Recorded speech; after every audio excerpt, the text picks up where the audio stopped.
Alright, ladies and gentlemen, I'm here on this channel. Normally I don't record my news videos this early, but we have a lot of news to discuss with the NFL, NBA, wrestling. We have a lot to talk about, so let's get right into it here. So a few things from last night. The Broncos announced they parted ways with their offensive coordinator Joe Lombardi. We talked about that, but they also got rid of their wide receivers coach, Kerry Colbert, and their cornerbacks coach, Addison Lynch. After Broncos passing game coordinator and QB coach Davis Webb interviewed this week for the Raiders and Bills head coaching jobs, he recently received interview requests for offensive coordinator jobs for the Eagles, Giants, and Ravens. So some more requests for Davis Webb. Some news there from last night. Let's get to the news from today. Jets legend passed away today. Frank Ramos, who was their head of their public relations department from 1963 to 2002. Thoughts and prayers to the Ramos family. Another offensive coordinator interview for Cowboys tight ends coach Lunda Wells, as he will meet with Jets today. It's the third offensive coordinator interview this cycle, along with the Steelers and Commanders. I don't think at this point the interviews might be better resume builders than the jobs, I guess. But the big news today so far is ESPN sources from Schefter. The Cleveland Browns are hiring former Ravens offensive coordinator Todd Monken as their next head coach. Dear God. Feel bad for my friend King Barney hiring Todd Monken. They fired Kevin Stefanski for Todd Monken. It's an interesting move, for sure. I don't know. Look, maybe Tom Monken could be better than I think, but it just doesn't feel like anything will change in Cleveland until the ownership changes. But the worst probably ownership in sports. The QB situation is messy. Not one Cleveland fan is going to be excited about this. Well, you got Todd Monken and Shedeur Sanders. Oh man, what a duo right there. One of the most robust coaching searches, and they settle for Todd Monken, bro. Such an unserious organization. Yes, he's an experienced guy, but he's just if you're choosing a head coach because he will keep a defensive coordinator, then you're doing it wrong. And I don't think they're going to keep Jim Schwartz either. Two reasons. Because literally nobody in the league wants him as a head coach, which is why nobody interviewed this guy and why Baltimore didn't promote him. Like, it's just an unserious organization, man. He will turn 60 in February, and now John Harbaugh's to find a different offensive coordinator with the Giants, whatever. I don't think he was going to bring him in anyway. With Cleveland hiring Todd Monken, and now Lisa Johnson, their new head coach John Harbaugh, on search for a new offensive coordinator. Me expecting him to follow, but he opted for the head coaching job in Cleveland. This will be his first NFL head coaching opportunity. So, the Browns defensive coordinator Jim Schwartz is still under contract at Cleveland, and the team wants him to stay. So, the Jets are hiring former Dolphins pass game coordinator Brian Duker as their defensive coordinator, as NFL Network reported. Packers QB coach Sean Mannion is interviewing today. He's taking time for the Eagles offensive coordinator job, and we have two more head coaching vacancies that need to be filled: the Cardinals and the Raiders.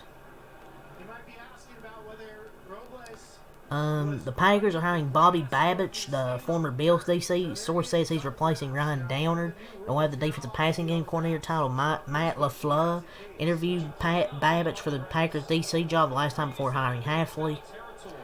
So there's a source here that says no guarantee Jim Schwartz back as a Browns defensive coordinator. Decision not to go with Schwartz could cause ripple effect with the defensive side, players, coaches, etc. But he's under contract, and Tom Monken appears open to him staying. Situation fluid and much to sort out. They worked so hard to get head coach okay with Schwartz that they lost the best chance and may also lose Schwartz. Oh my lord. So Gardner Minshew, as it turns out, he didn't tear his ACL as initially feared. It turned to be a bone bruise that did not require any surgery. How did it take this long to figure that out? It took like a month to figure that out. Yeah, that's all from Schefter. Let's see what we have from JPA. Those are per Tom Plisser after, this is, From Garofalo, Browns defensive coordinator Jim Schwartz does not plan to stay in Cleveland after being passed up for head coach perm Mike Garofalo. And then from Tom Pelissero, reporting for the Browns, informed Jim Schwartz, the defensive coordinator, this morning they were passing him over to hire Tom Monken as head coach. He is visibly upset, said goodbyes in the building, and told other coaches he's not coming back. Only the Cleveland Browns could have head coach candidates go through a bunch of extra shit, tell them they have to keep Schwartz, have multiple candidates turn down second interviews, have Nate Shalacy sitting in their lap, and pass him over to Tom Monken and lose Schwartz anyways. Oh my god. What a shit show, man, this Cleveland coaching search has been. Yeah, that's really some big news there with Jim Schwartz. Rams assistant Nate Shalacy, he will stay with the team in 2026 per J Fowler ESPN. He'll likely be a big name to watch for in the next head coaching cycle, but he will stay with the Rams in 2026. Great, the Rams miss out on a young mind to go with some boomer. We already talked about Brian Duker, Todd Monken, we already talked about him. Chase Brown, Bengals running back, entering the final year of his rookie deal, is hoping to get a contract extension done soon. So, the Jets reached out to head coach John Gruden about joining their staff, but he wasn't interested. Another thing here from JPA, that's kind of interesting. Let's see here from JPA Football. So, from Rappaport, per the insiders, he's told those close to him that he's out. They would like to retain him, who's under contract, but he may have other plans. The 49ers, among others, would likely have interest if and when he becomes available. My lord, what a shit show this has been, man, with Cleveland. What a shit show. The Chargers are requesting to interview Broncos defensive passing game coordinator and assistant head coach Jim Leonard for their vacant defensive coordinator position. Source says he also has interest from the Bills, among others. But I believe that is it for football here so far today. I normally don't do these news videos early, but there's just so much, man. Let's get a basketball. So we got the big news today of basketball from Shams Charania. Two-time MVP Giannis Antetokounmpo is ready for a new home at the NBA at the February 5 NBA trading deadline or in the offseason as several rival teams make aggressive offers to the Milwaukee Bucks for him, and the franchise is starting to listen, the league sources tell ESPN, but he either wants to be basically traded at the trading deadline or in the offseason we expected. I mean, the Bucks, they did everything they could to keep him, but it simply wasn't enough. You get the unlucky Achilles injury to Lillard. They even gave contracts to his brothers. He wanted Doc Rivers. They signed him. They did everything they could to please him, but it didn't work. They shouldn't even hire Doc Rivers to begin with. Wasn't that Griffin dude like 30-13? They fired him to hire Doc Rivers, and of course that didn't work out. And they just never built a good team around Giannis the last couple of years. Especially this year just wasn't good, and he's basically asking for a trade, either at the deadline or in the offseason. So let's see we have a lot of stuff for NBA Central. So the Cleveland Cavaliers are open to having LeBron James finish his career with him per McTinn. Have maybe a retirement run. We'll see. Donta Kennett reportedly went into the Lakers front office and demanded a trade per Anthony Irwin. Demanded a trade. Who do you think he is? Demand a trade like he's gonna want him.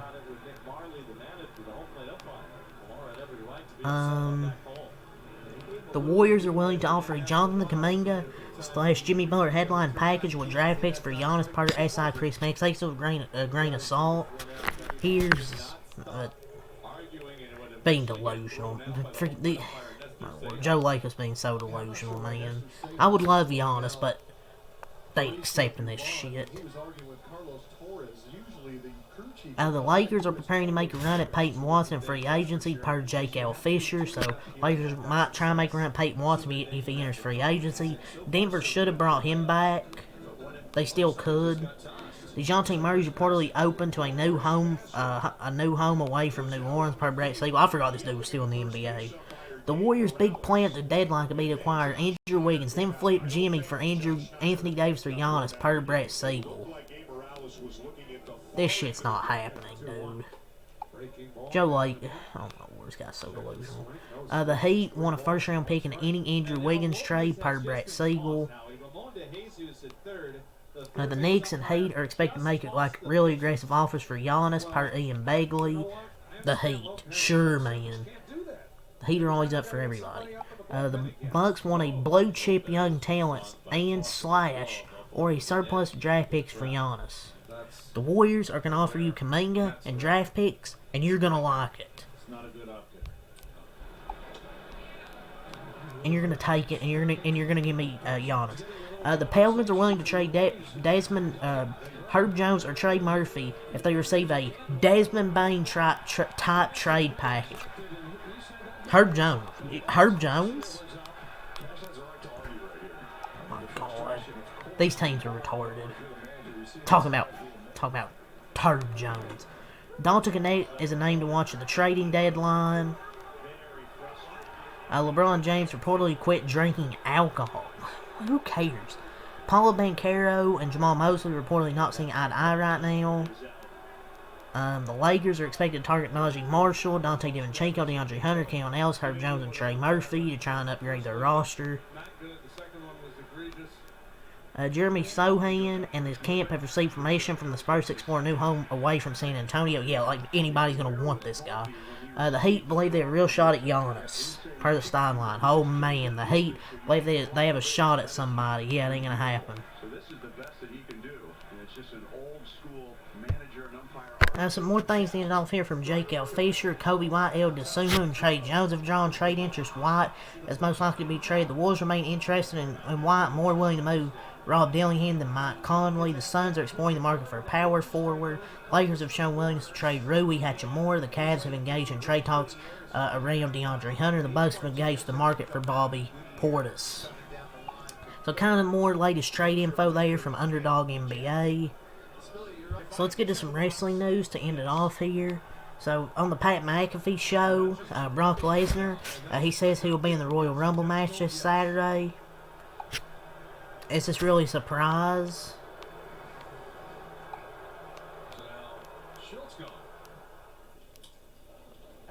And I know people will be like, oh, why do they keep telling the participants?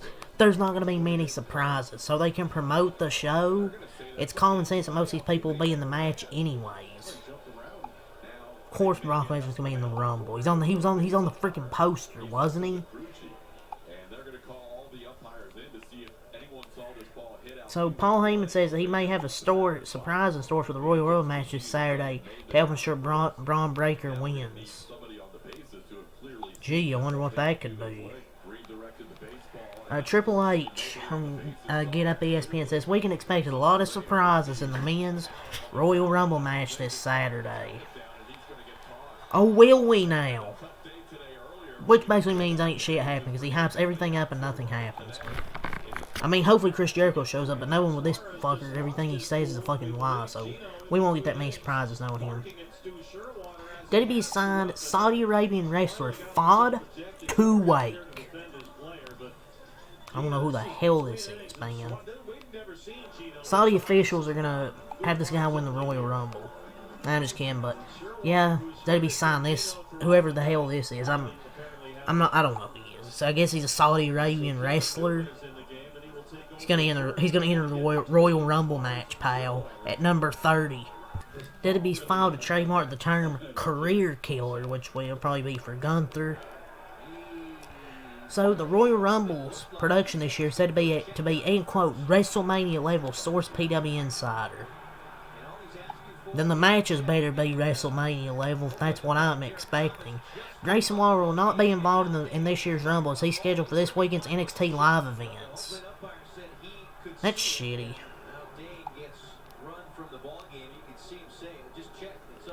New Japan Pro Wrestling's Evil has been backstage at recent WWE events, and the two sides have been talking. Thor's thoughtful. But yeah, that's all to say. The NFL, NBA, and wrestling news. We had a lot of news to start with today. Normally don't do a news video this early, but man, there was so much news on the NFL and NBA side. And a little wrestling, so I had to come on here and talk about it. But yeah, that's all I have to say. Leave a like, comment, subscribe for more. Peace. Might do another news video later if there's more news, but yeah. Yeah. Peace.